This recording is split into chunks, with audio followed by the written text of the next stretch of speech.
Hello, YouTubers. Let's talk about a curve. So,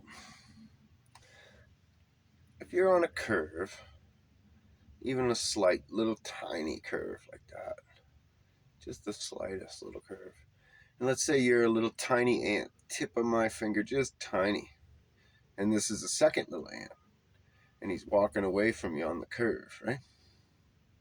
And you can imagine the curve being way up here, huge big curve, almost flat looking to that little tiny ant. It's still curving away. He's going away and away and away, and it's got a little tiny curve to it. Well, this guy, or this guy, because this curve goes this way, continues on.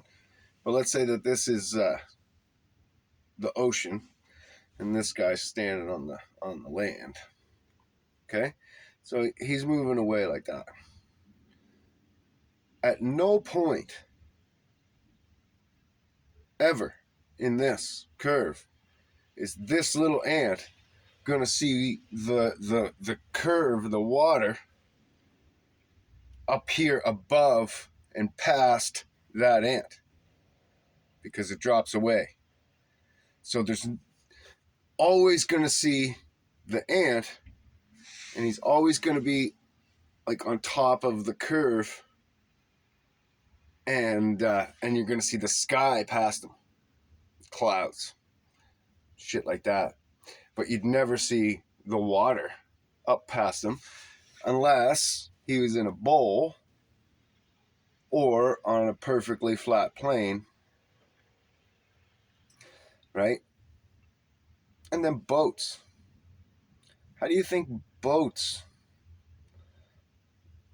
stop moving? Like sailboats and shit go dead in the water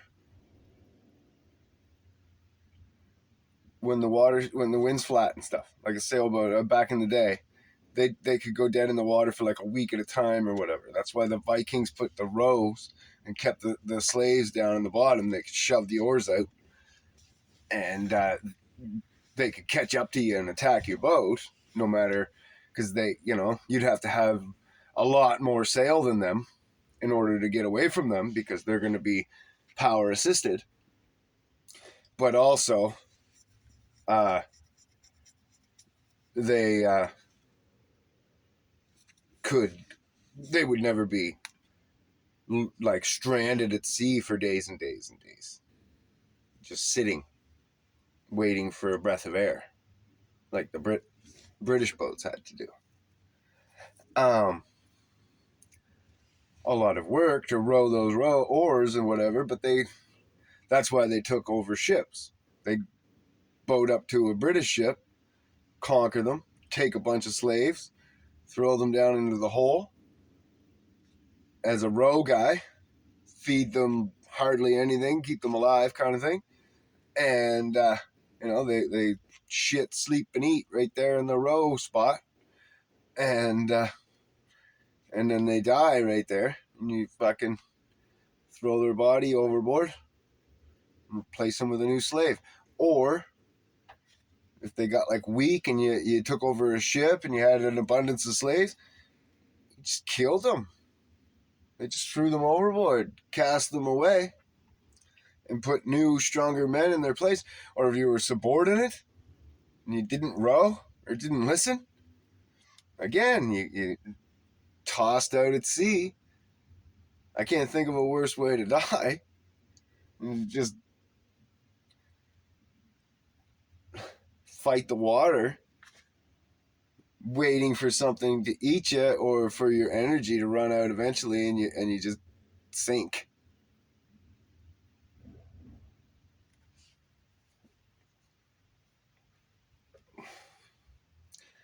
But on a curve, wouldn't work out.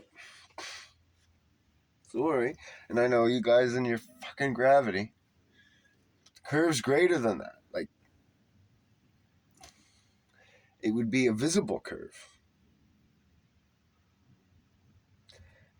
I know Neil deGrasse Tyson and Bill Nye the Science Guy are like opposite, where he says, "Oh, ships disappear past the curve," and Neil deGrasse Tyson says the guy who did the space jump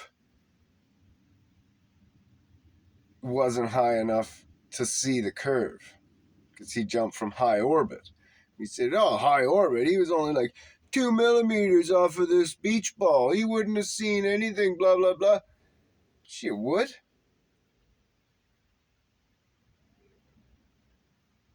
2 millimeters off of that ball? Yeah, you would. Oh my goodness. You would see it just walking up to the beach and looking at the horizon. It wouldn't be horizontal. It would be the horizon of the curvature. It would be convex, or not convex, it would be a curve. And we would describe it as such. And we would deal with it as such. I mean, you wouldn't have been able to sail around the world and make it home safely, navigating by the stars and shit, and map the Earth out using right angle triangles in a sectant, and you wouldn't be able to use a compass past the equator, certainly not on the equator. So none of our technology would have worked. All those guys would have just been lost at sea. All those maps would have got everybody lost all over. Everybody would have been lost all together. None of the maps would have worked out. You'd have been fucked right up, all messed up. But those maps were perfect. Those guys made it home. They made it around. They mapped the Earth perfectly. Their intelligence about that kind of stuff and the stars and everything, the shit that they knew, blow you away. And then we're told that we're so much smarter. Could you navigate around the world by the stars and shit like that? Would you know the first thing about any of that when you look? No. You'd be lost. And really, probably most of the crew back then, when you read the books and shit, the first mate, the captain, maybe the another guy was learning, like an apprentice or whatever. But not everybody could just navigate. Complicated. It's very, very precise math. So you can't deviate from that and then be like, "Oh, well, shit. We shouldn't have been using curved triangles the whole time and all of our math is wrong." Because when the length of the base would have been wrong. So we'd have been wrong making and mapping everything. And our compass got to the equator and it just started to spin because there's a North Pole and a South Pole. And the South Pole isn't going to reject your magnet when you get closer to it. It's going to turn it around and your magnet will point at the South Pole. Right? So if you went to sleep and you woke up on the other side of the equator, you could be looking totally messed up. Right? All of a sudden your compass is the other way and you're north is south and south is north and bloody I'm on a ball and everything's fucked up and I don't know where I'm going and now I'm gonna sail down south somewhere thinking that I'm sailing for home and I'm gonna be sailing because I'm gonna sail north or what I think is north, but I'm pointing at the south pole of the globe, right? But it all works on a flat plane because south is the outer ring. North is the dead center. I've explained that before. It's easy to do. It's just a plate. That ring is Antarctica, right? And there's your North Pole. And I could take a put a magnet there and just set it on the plate if it was flat, and then take a compass and set it on the plate, and it would point directly at the magnet, and I could draw a perfect circle by just continuing a perfect westerly line, and I would circumnavigate the entire plate Earth. That's how it all works. It's not a ball, and it can't be a ball because it wouldn't work.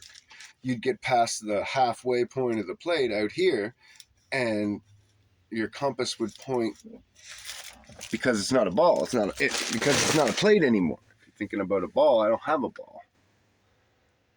I don't think. If you're thinking about a ball, shit. The dollar store's not open yet. That's what I'm waiting for. I'll buy one. But if you're thinking about a ball, this is your North Pole, and the magnetic pole goes down through and comes out, and this is your South Pole, right, of your ball. Well, when you sail out here, you're going to get closer. Eventually, you're going to get closer to the South Pole, and your magnetic force is going to be closer to that, and it's going to pull towards there. And then you're going to be up here. And then if you were west and east, would be kind of the same on the ball until you got past the equator. And then when north turned around, west and east, unless you turned your compass and turned your mind, your west and east would have also flipped. Because you're looking at your compass this way, there's north, right? And you're sailing directly south that way, right? And then all of a sudden, you go to bed, and then you wake up in the morning, and the compass is turned. So now you think this is north, and then you'd go, and if you were still going to sail south, you'd end up going right back home and be like, oh shit, how did that happen? Except that when you cross the equator, your compass would flip, and you'd be like, oh shit, my compass flipped.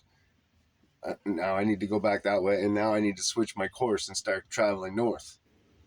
And you'd be all messed up about how many times did I cross the line now, or whatever, right? You'd want to be awake when you hit that line. And your compass would do this one for a certain amount of point, like a certain time, or it would point east and west, or whatever. At some point, it would be all fucked up, and you'd have to be awake and alert and know your course coming into that, so that you knew to ignore that until you got past it, and then turn your compass in your head so that it was pointing south, and east and west stay the same because your compass is pointing south now, instead of thinking that it's pointing north, right?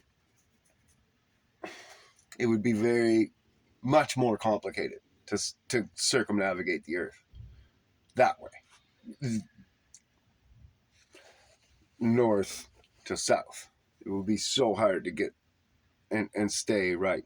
And then if you were going like southeast and you hit that line, it would be real fucking confusing to hit that line going southeast and all that happen, and you want to keep that same southeasterly course on the other side, which would actually now be a northwesterly course if you didn't flip the compass in your head, if you kept the point.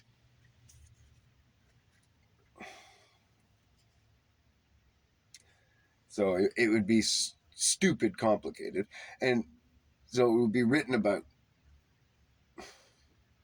There would be a ton of shit written about it because all the sailors would have hit it. It's like Mistake Bay or Mistake Cove back home. They called it that because you hit this island. The river's huge, and on this side of the island, it's deep. You're talking like 40 feet. On that side of the island, it's like 2, 3, 4 feet. Some places it almost you ground out. Everybody grounds their boat out there and they get stuck. If you're cranking on her, especially, right, because you crank in there so far, and then you eventually the friction and everything stops you and binds up your motor and blows it up if you're really in a bad way, but fills up your propeller and stuff, and you stop getting momentum. But then you're grounded, and you were pushed in there by a lot of force and momentum and everything else, like driving you in, and you don't get it out easy. You actually have to physically get towed out or get out of the boat and push in order to take the weight of the people out of the boat. You got to drop ballast. Hope that does it, because yeah, I've seen people get stuck in there bad. The Coast Guard will come and they'll throw you a rope and tow you out of there, but it isn't good for your boat. Anyway, but that's talked about. People, as soon as you get a boat, you're told about Mistake Cove in the St. John River. Like, you have to know that shit. If you're going to go up that way, know which side of the fucking islands to stay on and where to go, and know your buoys and stuff like that so that you can stay the course. Don't go on the wrong side. Anyway, so there would be all of that about your compass. And it would be talked about how they flip and all this stuff happened, blah, blah, blah. No, it doesn't happen like that. Because your lack of understanding of a compass is staggering. But other than in a few places on Earth where there's a lot of magnet in the ground, where your compass does do that shit, that doesn't happen. Now, I do know that there is at least one place on Earth where your compass does spin around, but that's just a geological phenomena. It's not like the equator. It's not at the equator, and it's not because of the equator, and it's not because of the South Pole. It had nothing to do with it. It's just a lot of magnet in the ground, so it fucks up your compass. You don't get that on the water, on the ocean, because you're a long ways from the ground. Magnets sink, and you're floating. So you got all that water between you and the magnet. But the North Pole, that magnetic force is far greater, and I think misinterpreted to us as to what it actually is. And I think that there's so much hidden at the North Pole that it'd blow our minds. That's what I think. You want to talk about like aliens and outer space and all that crap. Well, you don't need. And then the other people talking about the outer rings of Earth. Well, that's not biblical. What's biblical, and I've talked about in other videos about why the Bible is the best science, because it lines up with science the best that I've discovered. Now, I don't know all of the Quran, I guess, or whatever, but I know biblical things line up with the geological things and the biological things. So, so I think that in itself makes it the best place to start. So the Bible talks about, and the biblical books, because you got to go past the Bible. The Bible is the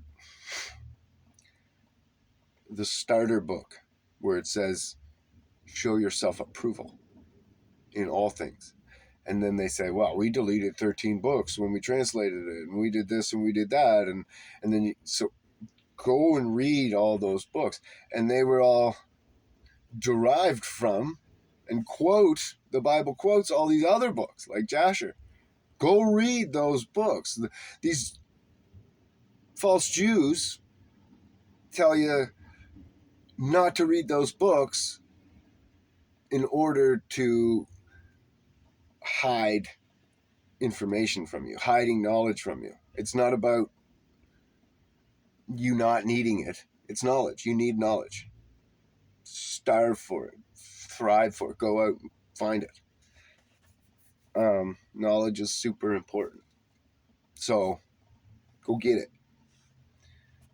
But don't